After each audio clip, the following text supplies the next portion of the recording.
This is a continuation of A Princess of Mars by Edgar Burroughs, comprising chapters 10 through 14. Chapter 10. 10.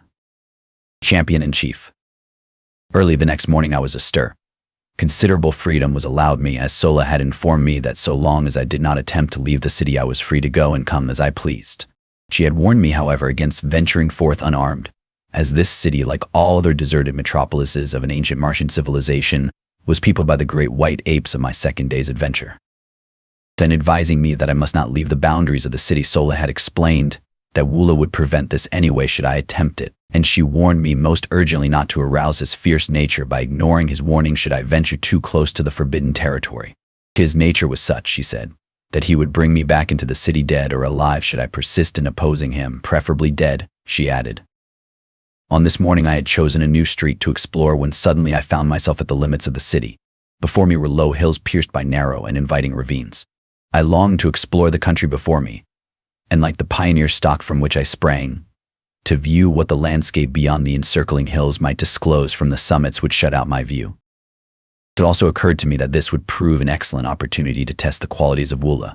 I was convinced that the brute loved me. I had seen more evidences of affection in him than any other Martian animal, man or beast, and I was sure that gratitude for the acts that had twice saved his life would more than outweigh his loyalty to the duty imposed upon him by cruel and loveless masters. As I approached the boundary line, Woola ran anxiously before me and thrust his body against my legs. His expression was pleading rather than ferocious, nor did he bare his great tusks or utter his fearful guttural warnings. Denied the friendship and companionship of my kind, I had developed considerable affection for Woola and Sola, for the normal earthly man must have some outlet for his natural affections. So I decided upon an appeal to a like instinct in this great brute, sure that I would not be disappointed. I had never petted nor fondled him, but now I sat upon the ground and putting my arms around his heavy neck I stroked and coaxed him, talking in my newly acquired Martian tongue as I would have to my hound at home, as I would have talked to any other friend among the lower animals. His response to my manifestation of affection was remarkable to a degree. He stretched his great mouth to its full width, baring the entire expanse of his upper rows of tusks and wrinkling his snout until his great eyes were almost hidden by the folds of flesh. If you have ever seen a collie smile, you may have some idea of Woola's facial distortion. He threw himself upon his back and fairly wallowed at my feet, jumped up and sprang upon me, rolling me upon the ground by his great weight, then wriggling and squirming around me like a playful puppy presenting its back for the petting it craves.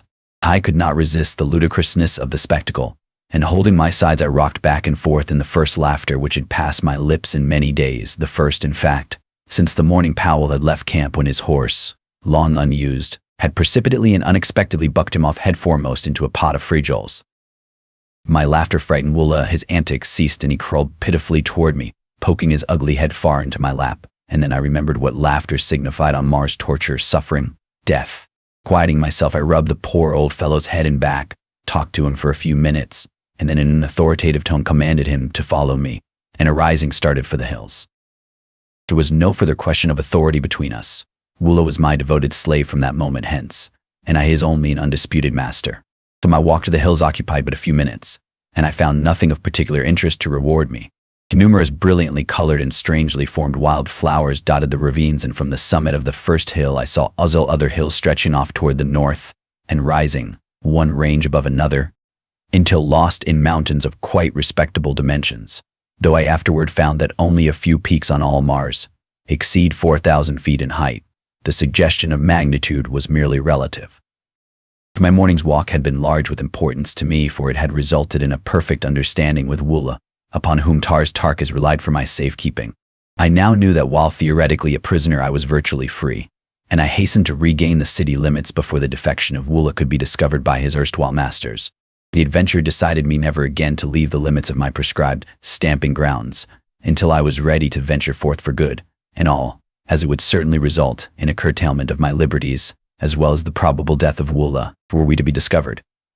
On regaining the plaza I had my third glimpse of the captive girl. She was standing with her guards before the entrance to the audience chamber, and as I approached she gave me one haughty glance and turned her back full upon me. The act was so womanly, so earthly womanly, that though it stung my pride, it also warmed my heart with a feeling of companionship. It was good to know that someone else on Mars beside myself had human instincts of a civilized order, even though the manifestation of them was so painful and mortifying. The green Martian woman desired to show dislike or contempt, she would, in all likelihood, have done it with a sword thrust, or a movement of her trigger finger, but as their sentiments are mostly atrophied, it would have required a serious injury to have aroused such passions in them. Sola, let me add, was an exception. I never saw her perform a cruel or uncouth act or fail in uniform kindliness and good nature. She was indeed, as her fellow Martian had said of her, an atavism, a dear and precious reversion to a former type of loved and loving ancestor. Seeing that the prisoner seemed the center of attraction, I halted to view the proceedings. I had not long to wait, for presently Lorquas Pinmel and his retinue of chieftains approached the building, and signing the guards to follow with the prisoner, entered the audience chamber. Realizing that I was a somewhat favored character, and also convinced that the warriors did not know of my proficiency in their language, as I had pleaded with Sola to keep this a secret on the grounds that I did not wish to be forced to talk with the men until I had perfectly mastered the Martian tongue, I chanced an attempt to enter the audience chamber and listen to the proceedings. The council squatted upon the steps of the rostrum, while below them stood the prisoner and her 2 guards. I saw that one of the women was Sarkaja, and thus understood how she had been present at the hearing of the preceding day, the results of which she had reported to the occupants of our dormitory last night.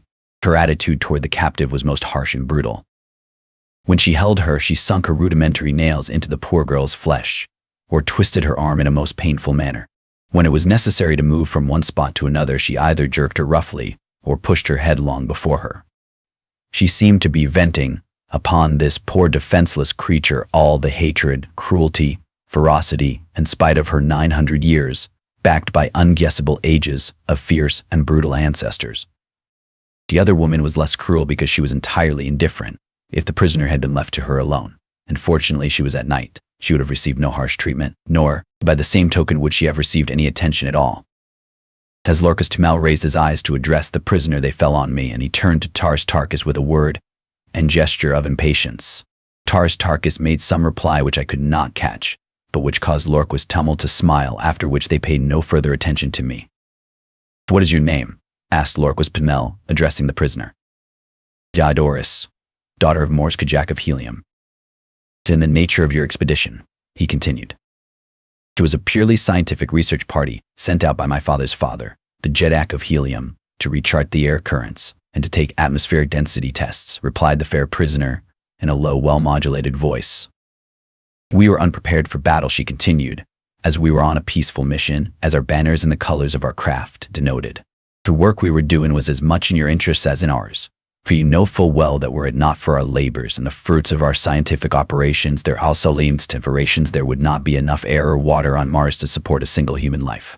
For ages we have maintained the air and water supply at practically the same point without an appreciable loss, and we have done this in the face of the brutal and ignorant interference of you green men. Why, oh why will you not learn to live in amity with your fellows? Must you ever go on down the ages to your final extinction, but little above the plane of the dumb brutes that serve you? To people without written language, without art, without homes, without love, the victims of eons of the horrible community idea. Owning everything in common, even to your women and children, has resulted in your owning nothing in common. That you hate each other as you hate all else, except yourselves. Come back to the ways of our common ancestors. Come back to the light of kindliness and fellowship. The way is open to you. You will find the hands of the red men stretched out to aid you. Together we may do still more to regenerate our dying planet. The granddaughter of the greatest and mightiest of the Red Jedaks has asked you. So will you come?" Lorquas Pinmel and the warriors sat looking silently and intently at the young woman for several moments after she had ceased speaking. So what was passing in their minds no man may know, but that they were moved I truly believe, and if one man high among them had been strong enough to rise above custom, that moment would have marked a new and mighty era for Mars.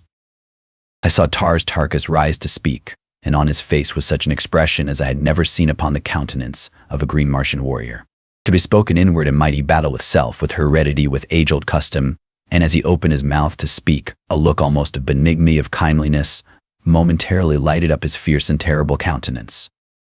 What words of moment were to have fallen from his lips were never spoken, as just then a young warrior, evidently sensing the trend of thought among the older men, leaped down from the steps of the rostrum, and striking the frail captive a powerful blow across the face, which felled her to the floor, placed his foot upon her prostrate form, and turning toward the assembled council broke into peals of horrid, mirthless laughter. For an instant I thought Tars Tarkas would strike him dead, nor did the aspect of Lorquas Pinmel augur any too favorably for the brute, but the mood passed. Their old selves reasserted their ascendancy, and they smiled. It was portentous, however, that they did not laugh aloud, for the brute's act constituted a side-splitting witticism according to the ethics which rule green Martian humor. That I have taken moments to write down a part of what occurred as that blow fell does not signify that I remained inactive for any such length of time. I think I must have sensed something of what was coming, for I realized now that I was crouched as for a spring as I saw the blow aimed at her beautiful, upturned, pleading face, and ere the hand descended I was halfway across the hall. Scarcely had his hideous laugh rang out but once when I was upon him. The brute was 12 feet in height and armed to the teeth, but I believe that I could have accounted for the whole room full, in the terrific intensity of my rage. Springing upward, I struck him full in the face as he turned at my warning cry, and then as he drew his short sword, I drew mine, and sprang up again upon his breast, clicking one leg over the butt of his pistol, and grasping one of his huge tusks with my left hand while I delivered blow after blow upon his enormous chest. He could not use his short sword to advantage because I was too close to him, nor could he draw his pistol, to which he attempted to do in direct opposition to Martian custom, which says that you may not fight a fellow warrior in private combat with any other than the weapon with which you are attacked. And in fact he could do nothing but make a wild and futile attempt to dislodge me. With all his immense bulk he was little if any stronger than I, and it was but a matter of a moment or two before he sank, bleeding and lifeless, to the floor. Edgar Thoris had raised herself on one elbow and was watching the battle with wide, staring eyes. When I had regained my feet, I raised her in my arms and bore her to one of the benches at the side of the room. Again, no Martian interfered with me, and tearing a piece of silk from my cape, I endeavored to staunch the flow of blood from her nostrils. I was soon successful, as her injuries amounted to little more than an ordinary nosebleed, and when she could speak, she placed her hand upon my arm, and looking up into my eyes, said, "Why did you do it? You who refused me even friendly recognition in the first hour of my peril, and now you risk your life and kill one of your companions for my sake. I cannot understand. What strange manner of man are you, that you consort with the green men, though your form is that of my race, while your color is little darker than that of the white ape? Tell me, are you human, or are you more than human?" "'Tis a strange tale," I replied, "too long to attempt to tell you now, and one which I so much doubt the credibility of myself that I fear to hope that others will believe it. Suffice it for the present that I am your friend, and so far as our captors will permit, your protector and your servant." "Then you too are a prisoner. But why then those arms and the regalia of a Tharkian chieftain? What is your name? Where your country?"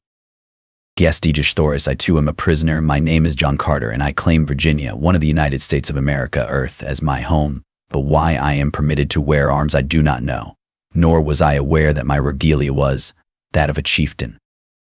We were interrupted at this juncture by the approach of one of the warriors, bearing arms, accoutrements, and ornaments, and in a flash one of her questions was answered, and a puzzle cleared up for me.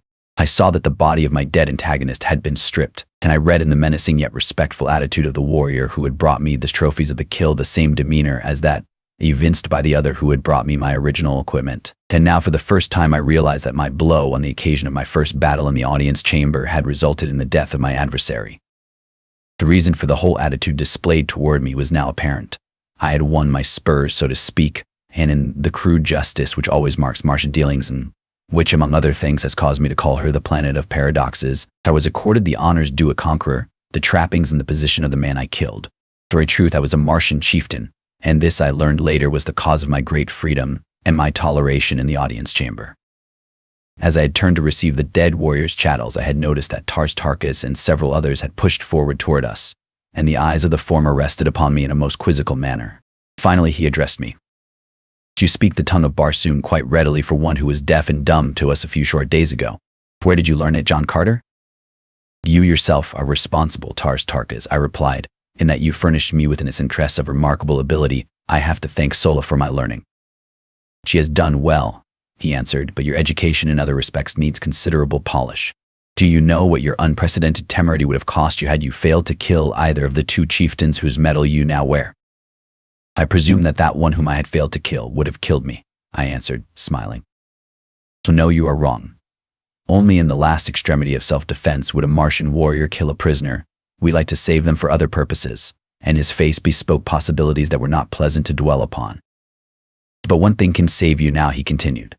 "Should you, in recognition of your remarkable valor, ferocity, and prowess, be considered by Tal Hajas as worthy of his service, you may be taken into the community and become a full-fledged Tharkian.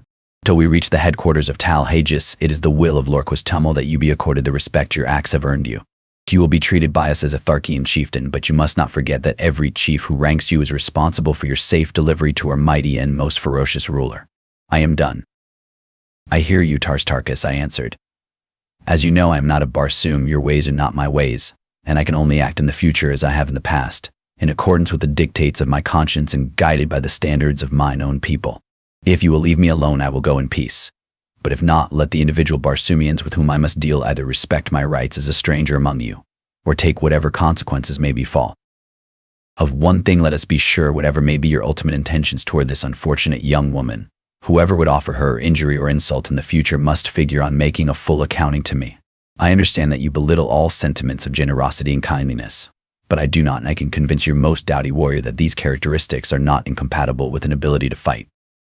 Ordinarily, I am not given to long speeches, nor ever before had I descended to bombast, but I had guessed at the keynote which would strike an answering chord in the breasts of the Green Martians.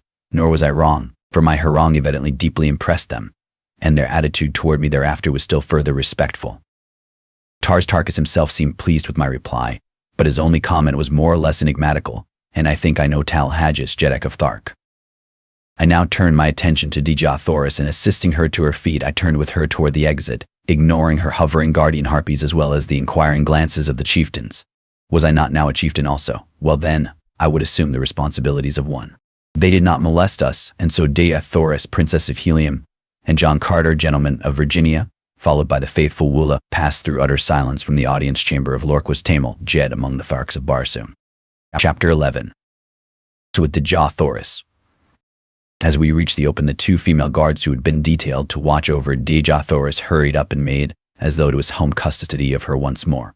The poor child shrank against me, and I felt her two little hands fold tightly over my arm. Waving the women away, I informed them that Sola would attend the captive hereafter, and I further warned Sarkoja that any more of her cruel attentions bestowed upon Dejah Thoris would result in Sarkoja's sudden and painful demise.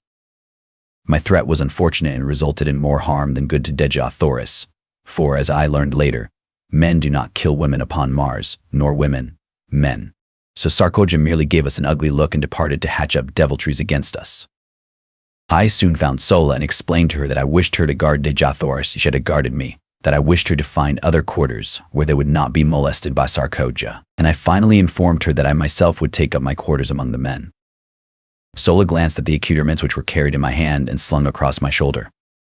"You are a great chieftain now, John Carter," she said, "and I must do your bidding, though indeed I am glad to do it under any circumstances.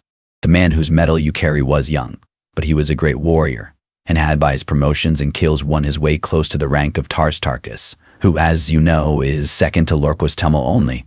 You are 11th. There are but 10 chieftains in this community who rank you in prowess." "And if I should kill Lorquas Tamil?" I asked. "You would be first, John Carter, but you may only win that honor by the will of the entire council that Lorquas Tamil meet you in combat, or should he attack you, you may kill him in self-defense, and thus win first place." I laughed and changed the subject. I had no particular desire to kill Lorquas Tamil, and less to be a Jed among the Tharks. I accompanied Sola and Dejah Thoris in a search for new quarters, which we found in a building near the audience chamber and of far more pretentious architecture than our former habitation. We also found in this building real sleeping apartments with ancient beds of highly wrought metal swinging from enormous gold chains depending from the marble ceilings. The decoration of the walls was most elaborate, and unlike the frescoes in the other buildings I had examined, portrayed many human figures in the compositions.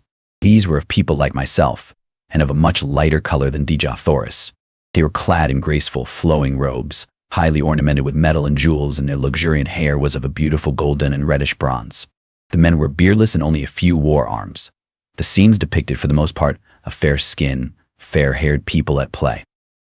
Dejah Thoris clasped her hands with an exclamation of rapture as she gazed upon these magnificent works of art, wrought by a people long extinct, while Sola, on the other hand, apparently did not see them. We decided to use this room on the second floor and overlooking the plaza for Dejah Thoris and Sola, and another room adjoining and in the rear for the cooking and supplies. I then dispatched Sola to bring the bedding and such food and utensils as she might need, telling her that A would guard Dejah Thoris until her return. As Sola departed, Dejah Thoris turned to me with a faint smile. "Where to then would your prisoner escape should you leave her, unless it was to follow you and crave your protection, and ask your pardon for the cruel thoughts she has harbored against you these past few days?" "You are right," I answered. "There is no escape for either of us, unless we go together."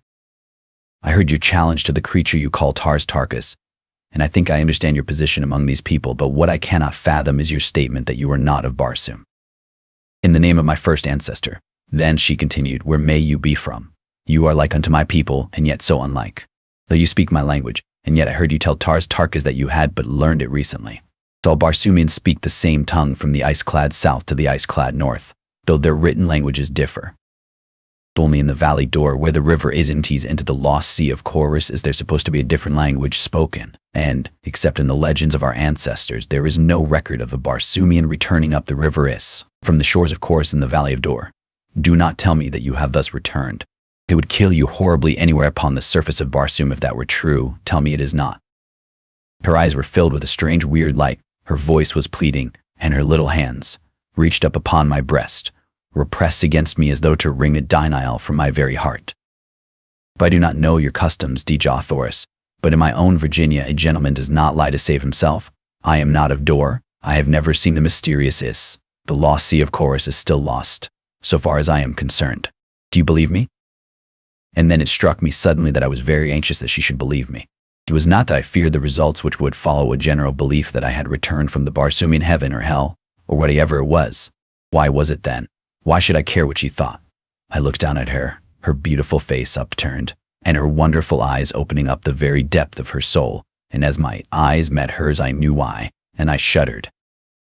The similar wave of feeling seemed to stir her. She drew away from me with a sigh, and with her earnest, beautiful face turned up to mine, she whispered, I believe you, John Carter. I do not know what a gentleman is, nor have I ever heard before of Virginia, but on Barsoom no man lies. If he does not wish to speak the truth, he is silent. Where's this Virginia, your country, John Carter? She asked. And it seemed that this fair name of my fair land had never sounded more beautiful than as it fell from those perfect lips on that far gone day. I am of another world, I answered, the great planet Earth, which revolves about our common sun and next within the orbit of your Barsoom, which we know as Mars. How I came here I cannot tell you, for I do not know, but here I am, and since my presence permitted me to serve Dja Thoris, I am glad that I am here. She gazed at me with troubled eyes, long and questioningly. That it was difficult to believe my statement I well knew, nor could I hope that she would do so, however much I craved her confidence and respect. I would much rather not have told her anything of my antecedents, but no man could look into the depth of those eyes and refuse her slightest behest. Finally she smiled and, rising, said, I shall have to believe even though I cannot understand. I can readily perceive that you are not of the Barsoom of today. You are like us, yet different, but why should I trouble my poor head with such a problem, when my heart tells me that I believe because I wish to believe? It was good logic, good earthly feminine logic, and if it satisfied her I certainly could pick no flaws in it. As a matter of fact, it was about the only kind of logic that could be brought to bear upon my problem. We fell into a general conversation, then asking and answering many questions on each side. She was curious to learn of the customs of my people and displayed a remarkable knowledge of events on earth. When I questioned her closely on this seeming familiarity with earthly things, she laughed and cried out, Why, every schoolboy in Barsoom knows the geography and much concerning the fauna and flora, as well as the history of your planet fully as well as of his own. Can we not see everything which takes place upon earth, as you call it? Is it not hanging there in the heavens in plain sight? This baffled me, I must confess, fully as much as my statements had confounded her, and I told her so. She then explained in general the instruments her people had used and been perfecting for ages, which permit them to throw upon a screen a perfect image of what is transpiring upon any planet and upon many of the stars. These pictures are so perfect in detail that, when photographed and enlarged, objects no greater than a blade of grass may be distinctly recognized. I afterward, in helium, saw many of these pictures as well as the instruments which produced them. If then you are so familiar with earthly things, I asked, why is it that you do not recognize me as identical with the inhabitants of that planet? She smiled again as one might in bored indulgence of a questioning child. "'Cause John Carter," she replied, "nearly every planet and star having atmospheric conditions at all approaching those of Barsoom shows forms of animal life almost identical with you and me. And further, Earth men almost without exception cover their bodies with strange, unsightly pieces of cloth and their heads with hideous contraptions, the purpose of which we have been unable to conceive, while you, when found by the Tharkian warriors, were entirely undisfigured and unadorned. The fact that you wore no ornaments is a strong proof of your un-Barsoomian origin, while the absence of grotesque coverings might cause a doubt as to your earthliness." I then narrated the details of my departure from the earth, explaining that my body there lay fully clothed in all the strange garments of mundane dwellers, At this point, Sola returned with our meager belongings and her young Martian protege, who, of course, would have to share the quarters with them. Sola asked us if we'd had a visitor during her absence and seemed much surprised when we answered in the negative. It seemed that as she had mounted the approach to the upper floors where our quarters were stationed, she had met Sarkoja descending. We decided that she must have been eavesdropping, but as we could recall nothing of importance that had passed between us, we dismissed the matter as of little consequence, merely promising ourselves to be warned to the utmost caution in the future. Dejah Thoris and I then fell to examining the architecture and decorations of the beautiful chambers of the building we were occupying. She told me that these people had presumably flourished over 100,000 years before. They were the early progenitors of her race, but had mixed with the other great race of early Martians, who were very dark, almost black, and also with the reddish-yellow race which had flourished at the same time.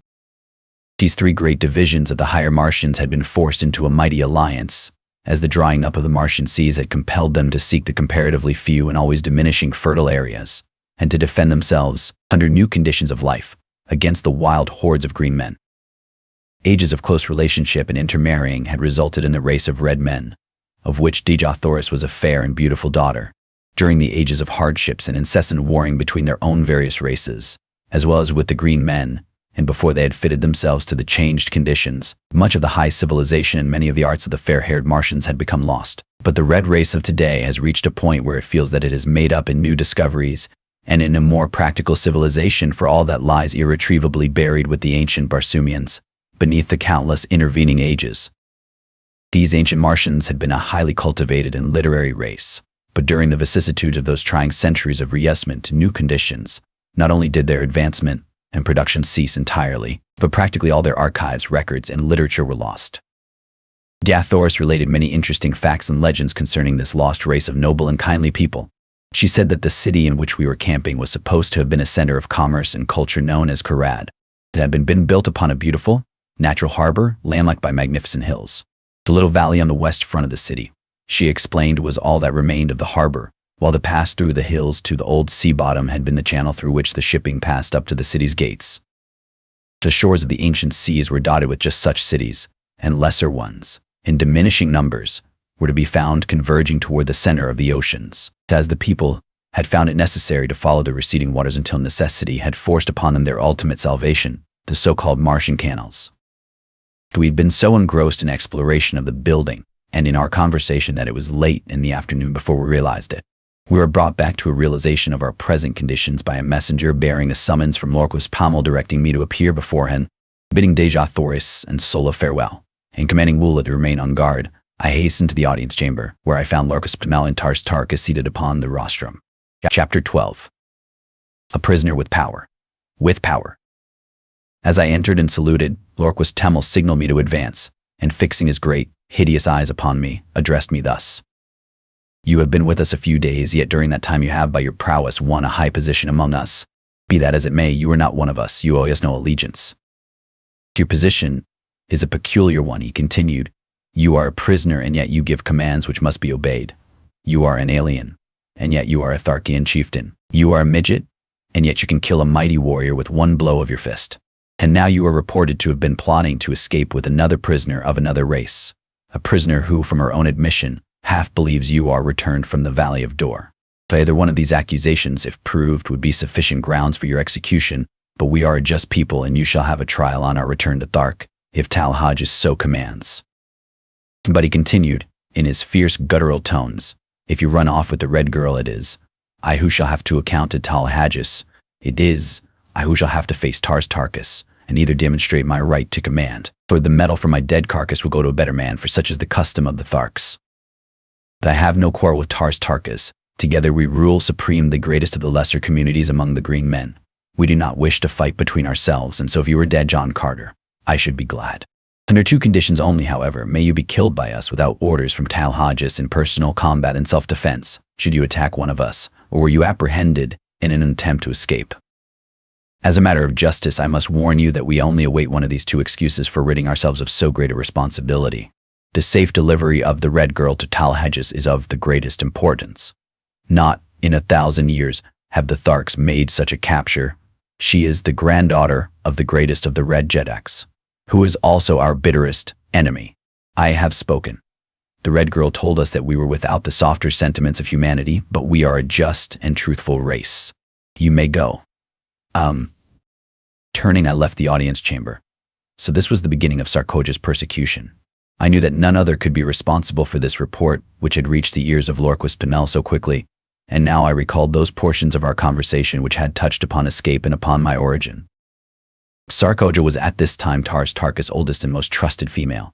As such, she was a mighty power behind the throne, for no warrior had the confidence of Lorquist Temel to such an extent as did his ablest lieutenant, Tars Tarkas. However, instead of putting thoughts of possible escape from my mind, my audience with Lorquist Tamil only served to center my every faculty on this subject. Now, more than before, the absolute necessity for escape, and so far as Deja Thoris was concerned, was impressed upon me, for I was convinced that some horrible fate awaited her at the headquarters of Talhajas. As described by Sola's monster was the exaggerated personification of all the ages of cruelty, ferocity, and brutality from which he had descended. Cold, cunning, calculating, he was, also in marked contrast to most of his fellows, a slave to that brute passion which the waning demands for procreation upon their dying planet has almost stilled in the Martian breast.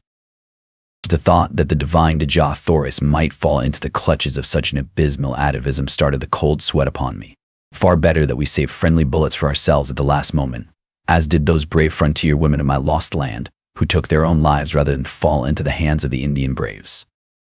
As I wandered about the plaza lost in my gloomy forebodings, Tars Tarkas approached me on his way from the audience chamber.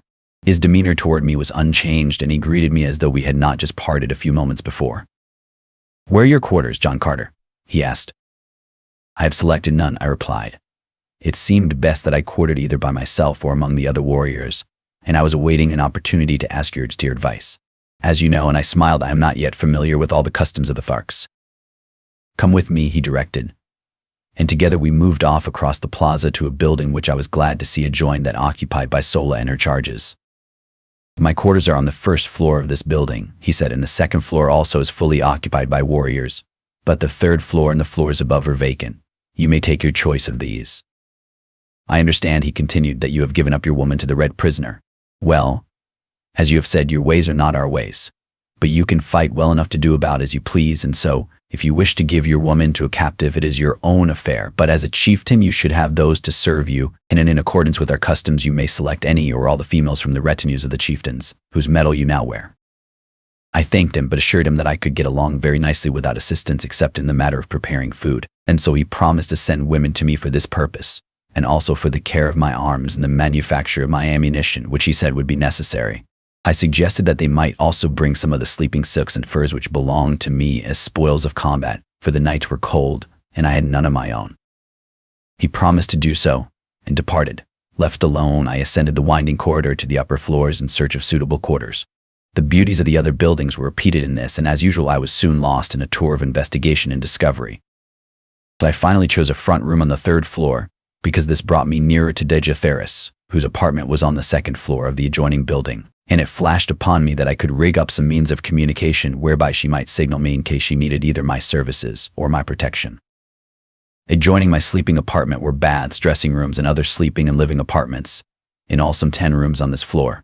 The windows of the back rooms overlooked an enormous court, which formed the center of the square made by the buildings which faced the 4 contiguous streets, and which was now given over to the quartering of the various animals belonging to the warriors occupying the adjoining buildings.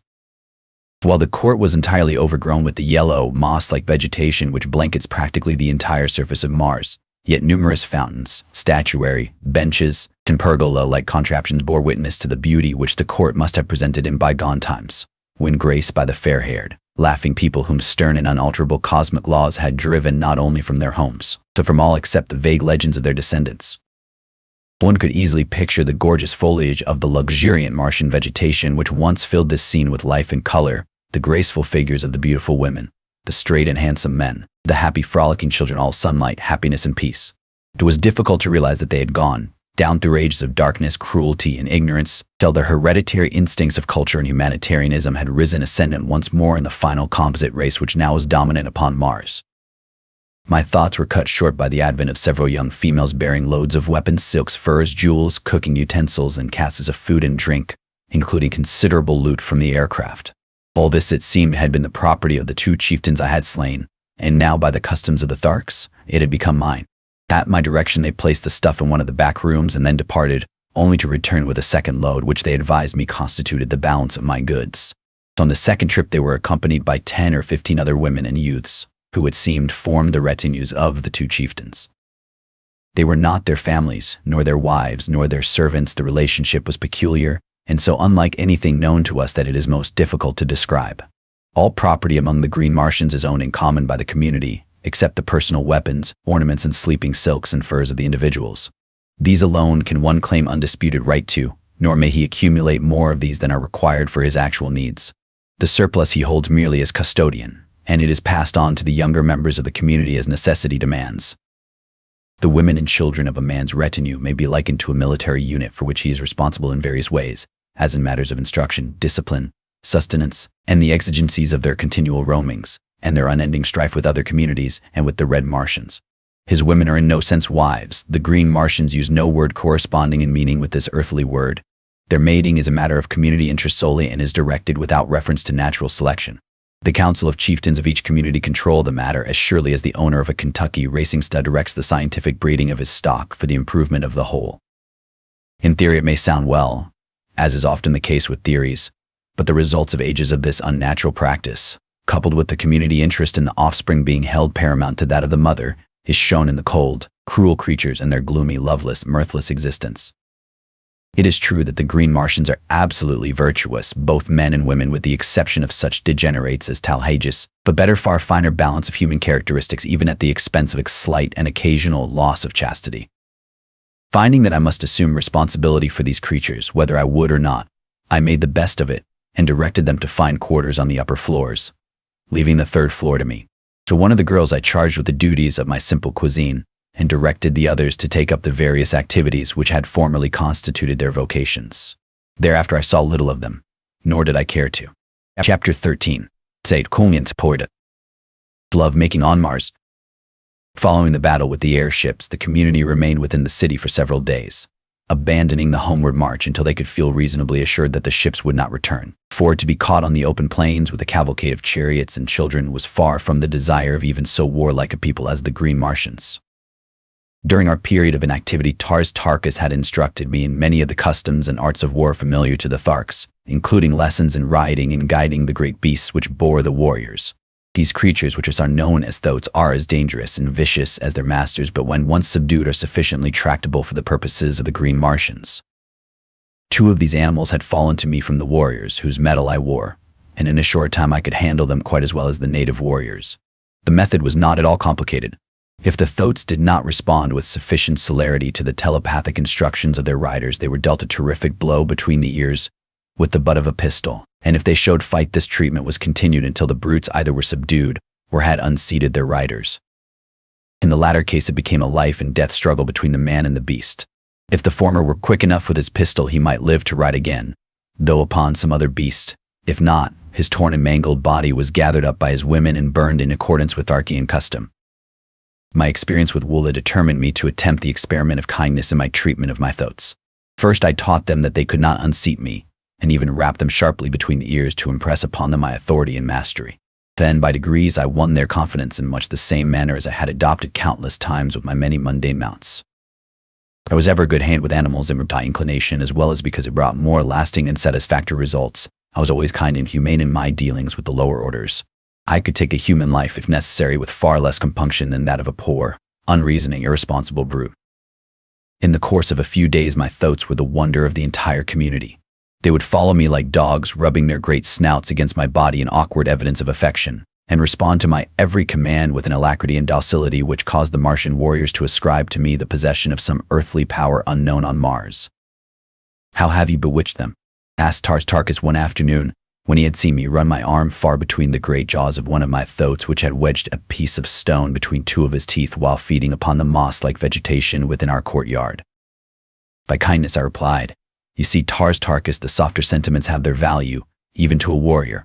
In the height of battle as well as upon the march, I know that my thoats will obey my every command, and therefore my fighting efficiency is enhanced, and I am a better warrior for the reason that I am a kind master. Your other warriors would find it to the advantage of themselves as well as of the community to adopt my methods in this respect. Only a few days since you yourself told me that these great brutes, by the uncertainty of their tempers, often were the means of turning victory into defeat, since at a crucial moment, they might elect to unseat and rend their riders. "Show me how you accomplish these results," was Tark's only rejoinder. I explained as carefully as I could the entire method of training I had adopted with my beasts, and later he had me repeat it before Lorquas Tamil and the assembled warriors. That moment marked the beginning of a new existence for the Porthos, and before I left the community of Lorquas Tamil I had the satisfaction of observing a regiment of as tractable and docile mounts as one might care to see. The effect on the precision and celerity of the military movements was so remarkable that Lorquas Tamil presented me with a massive ankle of gold from his own leg, as a sign of his appreciation of my service to the horde. On the 7th day following the battle with the aircraft, we again took up the march toward Thark, all probability of another attack being deemed remote by Lorquas Tamil. During the days just preceding our departure, I had seen but little of Dejathoris, as I had been kept very busy by Tarkis with my lessons in the art of Martian warfare, as well as in the training of my thoats. The few times I had visited her quarters she had been absent, walking upon the streets with Sola, or investigating the buildings in the near vicinity of the plaza. I had warned them against venturing far from the plaza for fear of the great white apes, whose ferocity I was only too well acquainted. However, since Wula accompanied them on all their excursions, and as Sola was well armed, there was comparatively little cause for fear. On the evening before our departure, I saw them approaching along one of the great avenues which lead into the plaza from the east. I advanced to meet them, and telling Sola that I would take the responsibility for Dejathoris' safekeeping, I directed her to return to her quarters on some trivial errand. I liked and trusted Sola, but for some reason I desired to be alone with Dejathoris, who represented to me all that I had left behind upon earth in agreeable and congenial companionship. There seemed bonds of mutual interest between us as powerful as though we had been born under the same roof rather than upon different planets, hurtling through space some 48 million miles apart.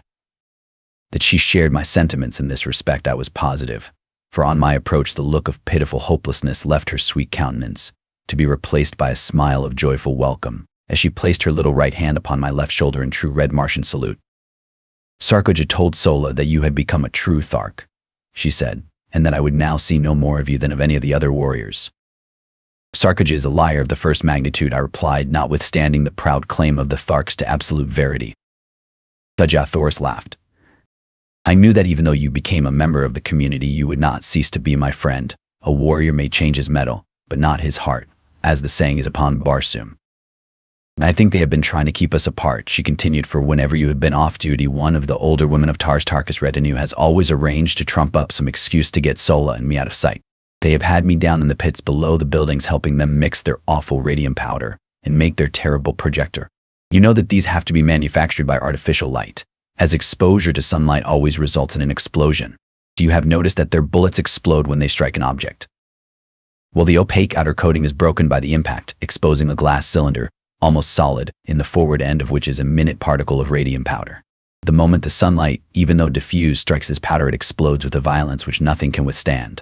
If you ever witness a night battle, you will note the absence of these explosions, while the morning following the battle will be filled at sunrise with the sharp detonations of exploding missiles fired the preceding night. As a rule, however, non-exploding projectiles are used at night. Note that I have used the word radium in describing this powder because in the light of recent discoveries on Earth, I believe it to be a mixture of which radium is the base. In Captain Carter's manuscript it is mentioned always by the name used in the written language of helium and is spelled in hieroglyphics which it would be difficult and useless to reproduce. While I was much interested in Dejathoris' explanation of this wonderful adjunct to Martian warfare, I was more concerned by the immediate problem of their treatment of her.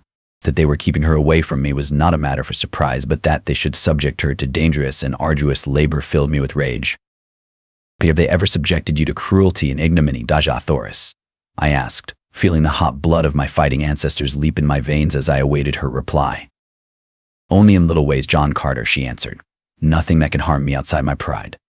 They know that I am the daughter of 10,000 Jediks, that I trace my ancestry straight back without a break to the builder of the first great waterway, and they, who do not even know their own mothers, are jealous of me. At heart they hate their horrid fates, and so wreak their poor spite on me who stand for everything they have not, and for all they most crave and never can attain.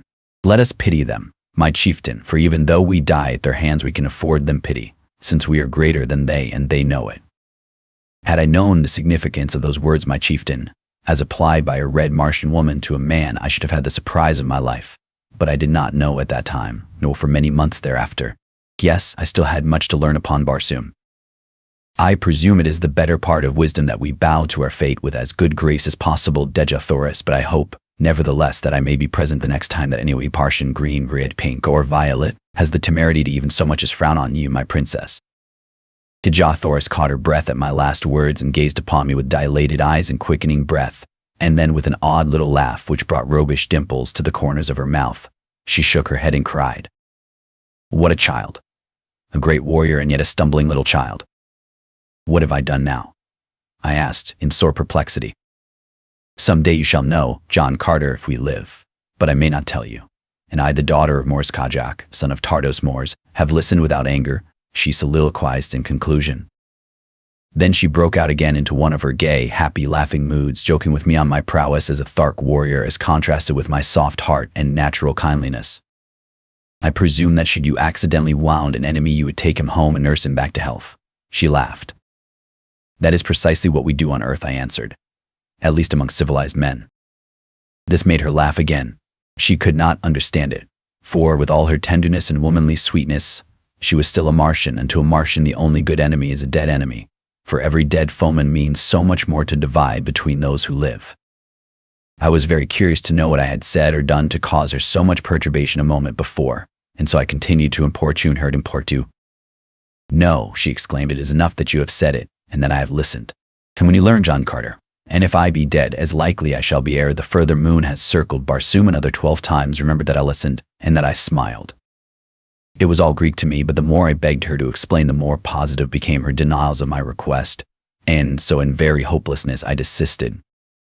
Day had now given way to night, and as we wandered along the great avenue lighted by the 2 moons of Barsoom, and with Earth clicking down upon us out of her luminous green eye, it seemed that we were alone in the universe, and I, at least, was content that it should be so.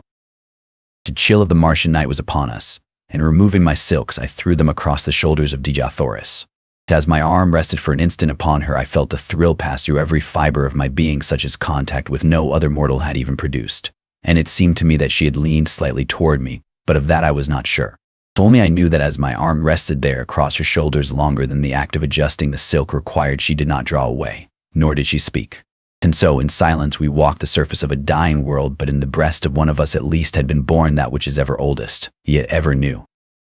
I loved Dejathoris. The touch of my arm upon her naked shoulder had spoken to me in words I would not mistake, and I knew that I had loved her since the first moment that my eyes had met hers that first time in the plaza of the dead city of Korad. Chapter 14. Duel 2. To Death. My first impulse was to tell her of my love, and then I thought of the helplessness of her position wherein I alone could lighten the burdens of her captivity and protect her in my poor way against the thousands of hereditary enemies she must face upon our arrival at Thark. I could not chance causing her additional pain or sorrow by declaring a love which in all probability she did not return. Should I be so indiscreet, her position would be even more unbearable than now, and the thought that she might feel that I was taking advantage of her helplessness to influence her decision was the final argument which sealed my lips. "Why are you so quiet, Dejathoris?" I asked. "Possibly you would rather return to Sola and your quarters." "No," she murmured, "I am happy here. I do not know why it is that I should always be happy and contented when you, John Carter, a stranger, are with me, yet at such times it seems that I am safe, and that with you I shall soon return to my father's court and feel his strong arms about me and my mother's tears and kisses on my cheek." "Do people kiss then upon Barsoom?" I asked when she had explained the word she used and answered him to my inquiry as to its meaning. "Parents, brothers, and sisters, yes, and," she added in a low, thoughtful tone, "lovers." "And you, Dejathoris, have parents and brothers and sisters?" "Yes." "And a lover?" "A lover?" She was silent, nor could I venture to repeat the question. "The man of Barsoom," she finally ventured, "does not ask personal questions of women, except his mother, and the woman he has fought for and won." "But I have fought," I started, and then I wished my tongue had been cut from my mouth, for she turned even as I caught myself and ceased, and drawing my silks from her shoulder she held them out to me, and without a word, and with head held high, she moved with the carriage of the queen she was toward the plaza and the doorway of her quarters. I did not attempt to follow her, other than to see that she reached the building in safety, but directing Woola to accompany her, I turned disconsolately and entered my own house. I sat for hours cross-legged and cross-tempered upon my silks, meditating upon the queer freaks chance plays upon us poor devils of mortals. So this was love. I had escaped it for all the years I had roamed the 5 continents and their encircling seas, in spite of beautiful women and urging opportunity, in spite of a half desire for love and a constant search for my ideal. It had remained for me to fall furiously and hopelessly in love with a creature from another world, of a species similar possibly, yet not identical with mine. A woman who was hatched from an egg, and whose span of life might cover 1,000 years, whose people had strange customs and ideas. A woman whose hopes, whose pleasures, whose standards of virtue and of right and wrong might vary as greatly from mine as did those of the green Martians. Yes, I was a fool, but I was in love, and though I was suffering the greatest misery I'd ever known, I would not have had it otherwise for all the riches of Barsoom. Such is love, and such are lovers wherever love is known. To me, Dejah was all that was perfect, all that was virtuous and beautiful and noble and good. I believe that from the bottom of my heart, from the depth of my soul on that night in Karad as I sat cross-legged upon my silks, while the nearer moon of Barsoom raced through the western sky toward the horizon and lighted up the gold and marble and jeweled mosaics of my world-old chamber, and I believe it today as I sit at my desk in the little study overlooking the Hudson. 20 years have intervened. For 10 of them I lived and fought for Dejah and her people, and for 10 I have lived upon her memory. The morning of our departure for Thark dawned clear and hot, as do all Martian mornings except for the 6 weeks when the snow melts at the poles. I sought out Dejah in the throng of departing chariots, but she turned her shoulder to me, and I could see the red blood mount to her cheek. With the foolish inconsistency of love, I held my peace when I might have pled ignorance of the nature of my offense, or at least the gravity of it, and so have effected, at worst, a half conciliation. My duty dictated that I must see that she was comfortable, and so I glanced into her chariot and rearranged her silks and furs. In doing so, I noted with horror that she was heavily chained by one ankle to the side of the vehicle. "What does this mean?" I cried, turning to Sola. "Sarkoja thought it best," she answered, her face betokening her disapproval of the procedure. Examining the manacles, I saw that they fastened with a massive spring lock. "Where is the key, Sola? Let me have it." "Sarkoja wears it, John Carter," she answered. I turned without further word and sought out Tarkas, to whom I vehemently objected to the unnecessary humiliations and cruelties, as they seemed to my lover's eyes, that were being heaped upon Dejah. "John Carter," he answered, "if ever you and Dejah escape the Farks, it will be upon this journey. We know that you will not go without her. You have shown yourself a mighty fighter, and we do not wish to manacle you, so we hold you both in the easiest way that will yet ensure security. I have spoken." I saw the strength of his reasoning in a flash and knew that it was futile to appeal from his decision, but I asked that the key be taken from Sarkoja, and that she be directed to leave the prisoner alone in future. "This much, Tarkas, you may do for me in return for the friendship that, I must confess, I feel for you." "Friendship," he replied. "There is no such thing, John Carter, but have your will. I shall direct that Sarkoja cease to annoy the girl, and I myself will take the custody of the key." "Unless you wish me to assume the responsibility," I said, smiling. He looked at me long and earnestly before he spoke. "Were you to give me your word that neither you nor Dejah would attempt to escape, until after we have safely reached the court of Talhajas, you might have the key and throw the chains into the river Ice." "Or better that you held the key, Tarkas," I replied.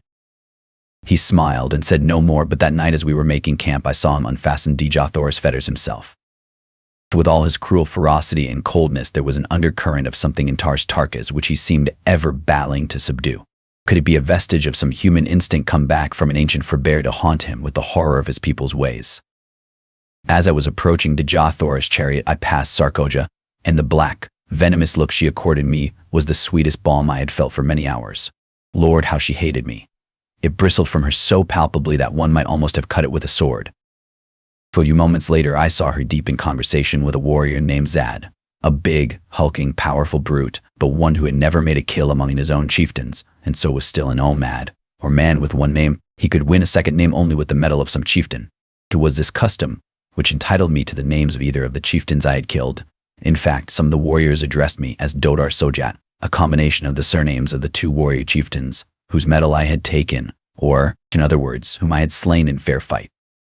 As Sarkoja talked with Zad, he cast occasional glances in my direction, while she seemed to be urging him very strongly to some action. I paid little attention to it at the time, but the next day I had good reason to recall the circumstances, and at the same time gain a slight insight into the depths of Sarkoja's hatred, and the lengths to which she was capable of going to wreak her horrid vengeance on me. Dejah would none of me again on this evening, and though I spoke her name, she neither replied, nor conceited by so much as the flutter of an eyelid that she realized existence. In my extremity I did what most other lovers would have done. I sought word from her through an intimate. In this instance it was Sola whom I intercepted in another part of camp. "What is the matter with Dejah?" I blurted out at her. "Why will she not speak to me?" Sola seemed puzzled herself, as though such strange actions on the part of two humans were quite beyond her, as indeed they were, poor child.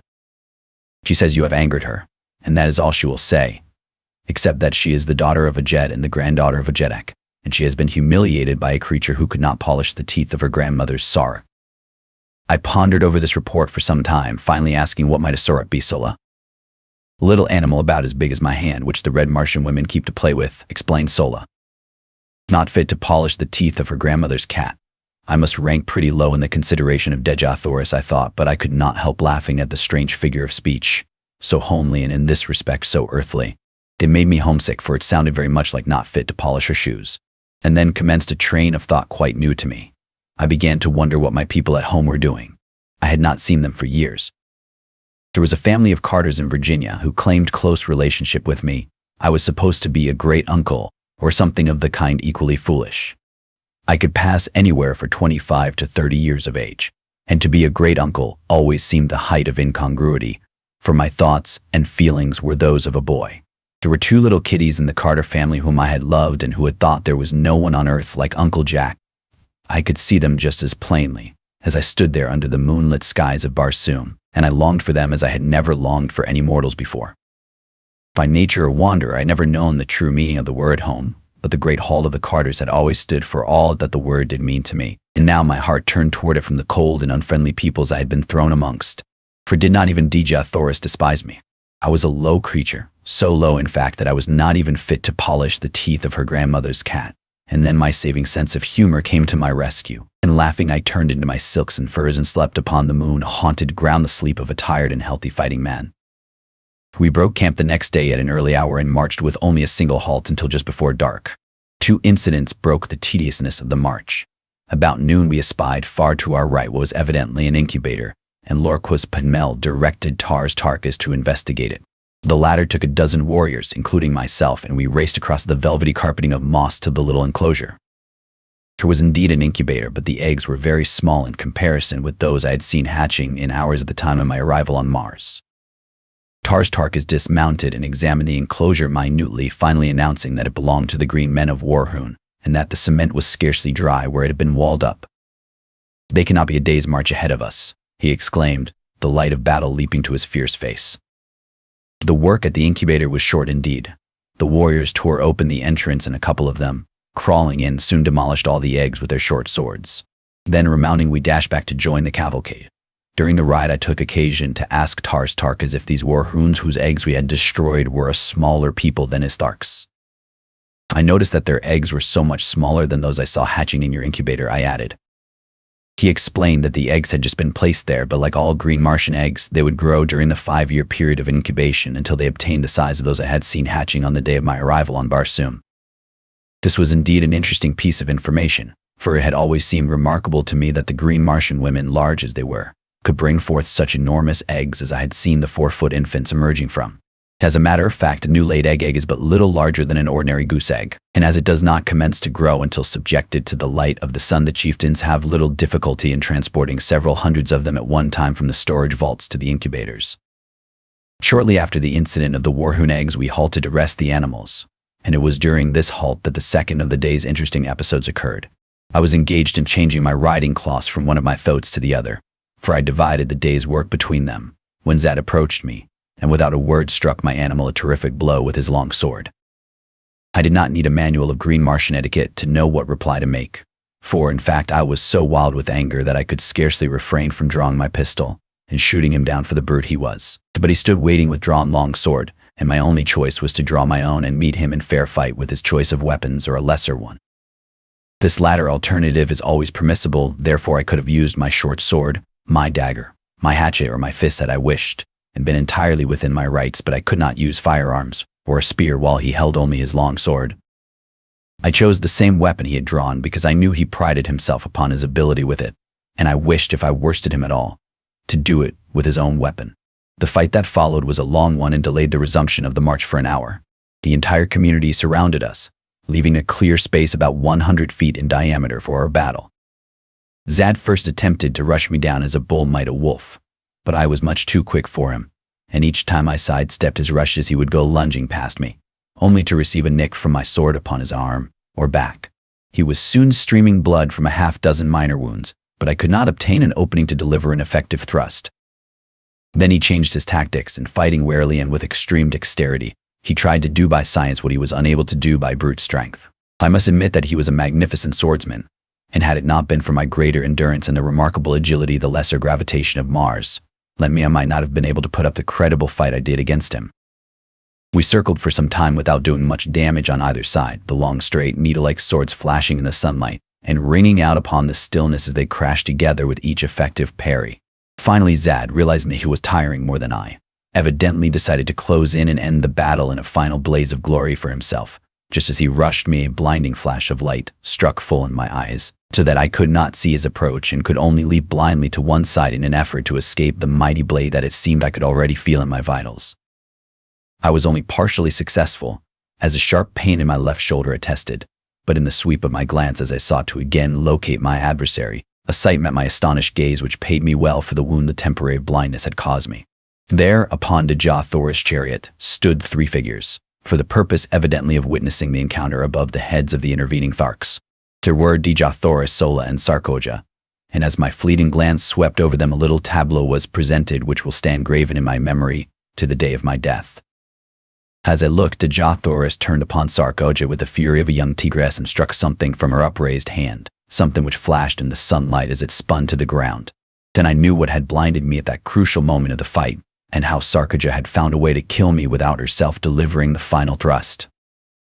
Another thing I saw too, which almost lost my life for me then and there, for it took my mind for the fraction of an instant entirely from my antagonist, for as Dejah-Thoris struck the tiny mirror from her hand, Sarkoja, her face livid with hatred and baffled rage, whipped out her dagger and aimed a terrific blow at Dejah-Thoris, and then Sola, our dear and faithful Sola, sprang between them. The last I saw was the great knife descending upon her shielding breast.